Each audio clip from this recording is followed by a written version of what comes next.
नमस्कार मित्रों, स्वागत है आपका नई वीडियो में। आज की वीडियो में हम डिस्कस करेंगे कि एक्सप्रेस एंट्री में अपनी रैंकिंग कैसे बढ़ाएं, मतलब सीआरएस स्कोर अपना कैसे बढ़ाएं हम।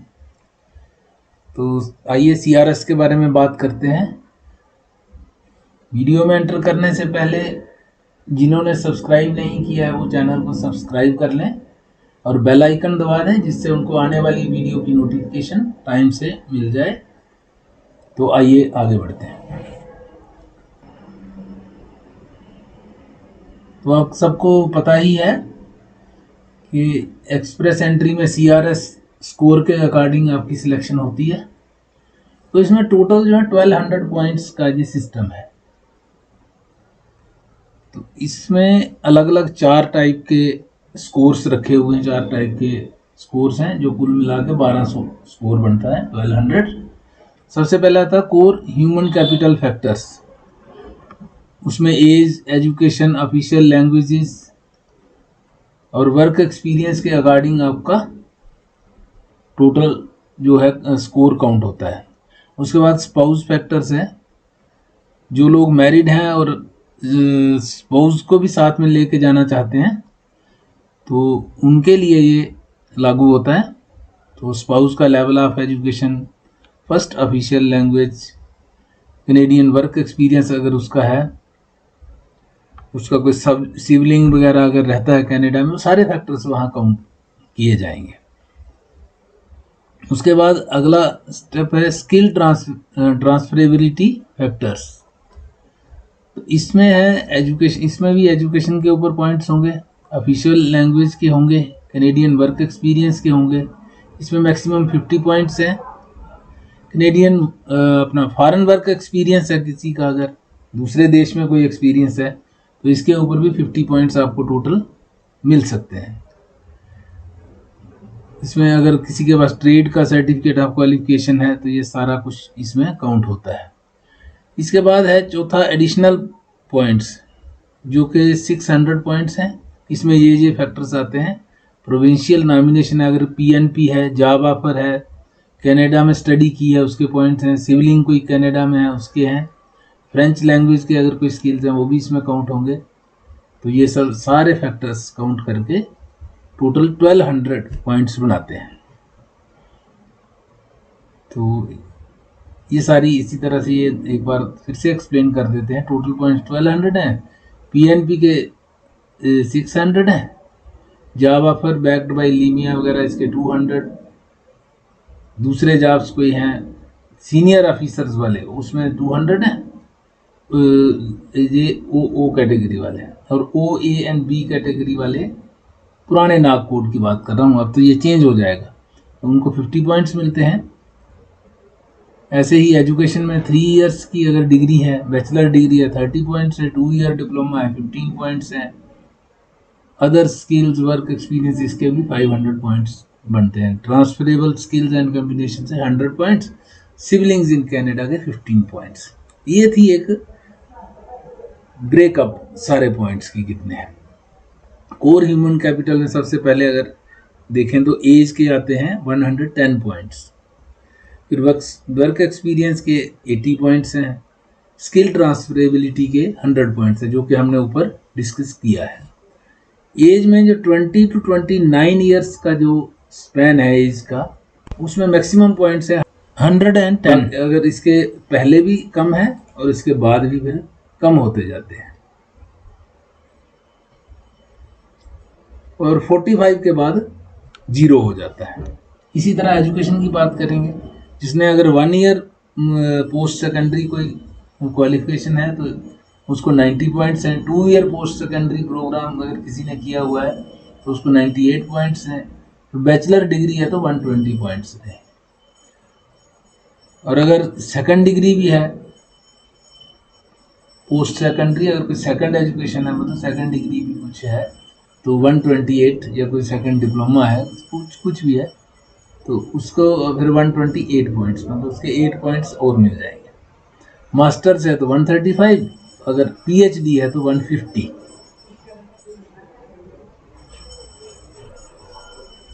अब लैंग्वेज एबिलिटी इंग्लिश या फ्रेंच के जो है फर्स्ट लैंग्वेज का, उसका मिलेगा 136 पॉइंट्स।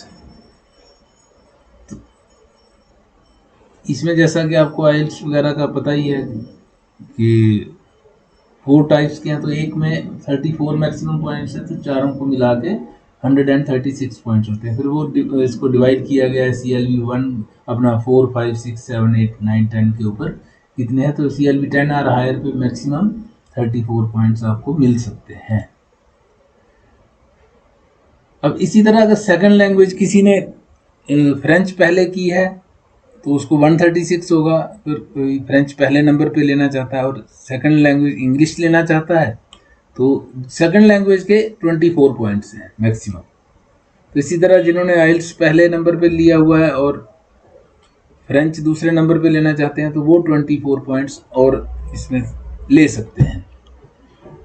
और अगर उनके बाकी क्राइटेरिया भी मैच करेंगे तो 50 पॉइंट्स इनको एक्स्ट्रा भी मिलते हैं।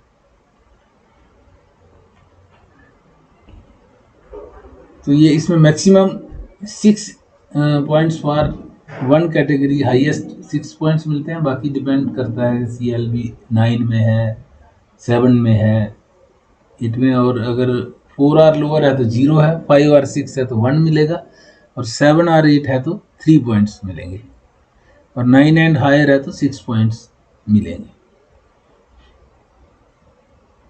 आइए अब आगे देखते हैं। ऐसे ही वर्क एक्सपीरियंस की बात करते हैं। कनाडा जो वर्क एक्सपीरियंस है उसके ऊपर 80 पॉइंट्स मैक्सिमम है।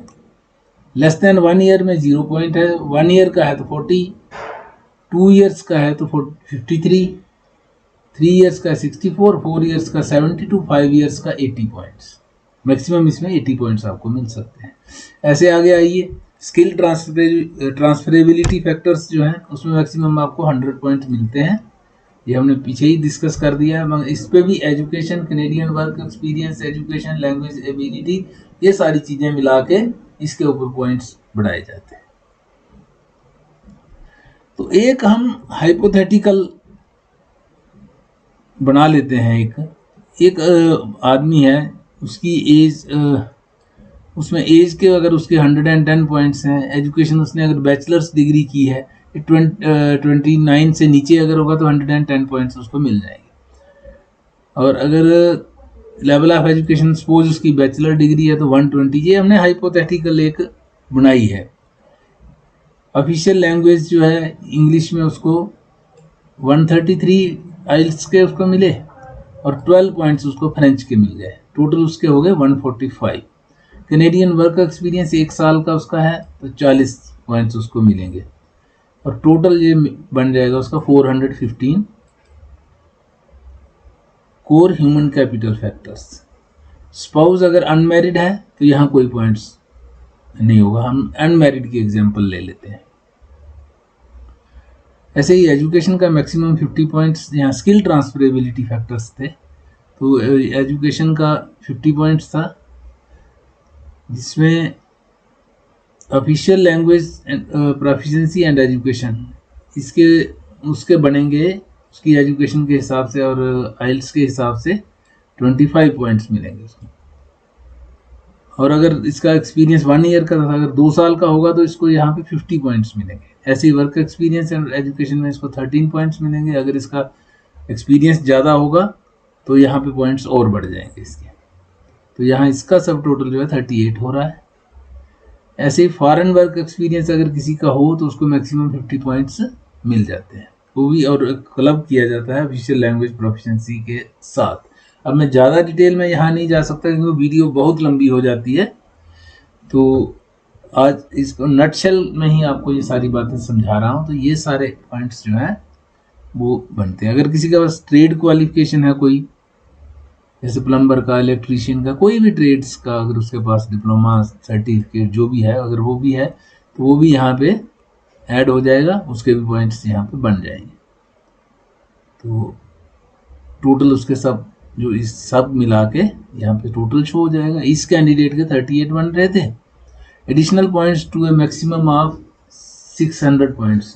अब ये 600 ऊपर वाले ये सारे मिला के 600 बनेंगे। मैक्सिमम 600 पॉइंट्स आप इन 3 कैटेगरीज में ले सकते हो। और चौथी कैटेगरी में एडिशनल पॉइंट्स हैं जो कि मैक्सिमम 600 पॉइंट्स तक हो सकते हैं। इसमें प्रोविंशियल नॉमिनी अगर किसी के पास है, प्रोविंशियल नॉमिनेशन है तो 600 पॉइंट्स उसी के हो जाएंगे, अगर नहीं है तो बाकी चीज़ों के हो जाएंगे। जॉब ऑफर जैसे इसमें वैलिड जॉब ऑफर होनी चाहिए विद LMIA तो 200 पॉइंट्स हैं। और अगर वो कैटेगरी अगर उसकी नाक कोड OO है और अगर नाक कोड OA एंड V है तो 50 पॉइंट्स मैक्सिमम जॉब ऑफर में मिल सकते हैं। ऐसे ही स्टडी इन कनाडा में 30 और 15 जो भी है। Siblings in Canada 15 points maximum हो सकते हैं। French language skills maximum 50 points आपको मिल सकते हैं। तो इस तरह मैक्सिमम इसमें 600 आप ले सकते हो इसमें भी। तो जिस कैंडिडेट की हम एक हाइपोथेटिकल कैंडिडेट की जो प्रोफाइल चेक कर रहे थे उसमें डाल के, तो उसके पॉइंट्स बने 533। तो ये एक कैंडिडेट की प्रोफाइल भी हमने डिस्कस की, मेन पॉइंट्स भी डिस्कस किए कि CSR कैसे कैलकुलेट होता है, उसमें क्या क्या कैटेगरीज हैं, क्या क्या फैक्टर्स हैं। तो अगले पार्ट में हम और ज़्यादा डिस्कस करेंगे एक और कैंडिडेट की प्रोफाइल लेके कि इसको कैसे हम इंक्रीज कर सकते हैं, कैसे हम अपना स्कोर बढ़ा सकते हैं जिससे कि हमारी प्रोफाइल जो है, हमारी फाइल जो है जल्दी पिक हो और हमें जल्दी PR के लिए इन्विटेशन मिल सके। तो मित्रों आज की वीडियो यहीं तक रखते हैं, मिलते हैं आपसे अगली वीडियो में। जिन्होंने सब्सक्राइब नहीं किया है वो सब्सक्राइब जरूर करें जिससे कि आपको अगली नोटिफिकेशंस वगैरह मिलती रहे टाइम से। तो थैंक्स फॉर वाचिंग, मिलते हैं।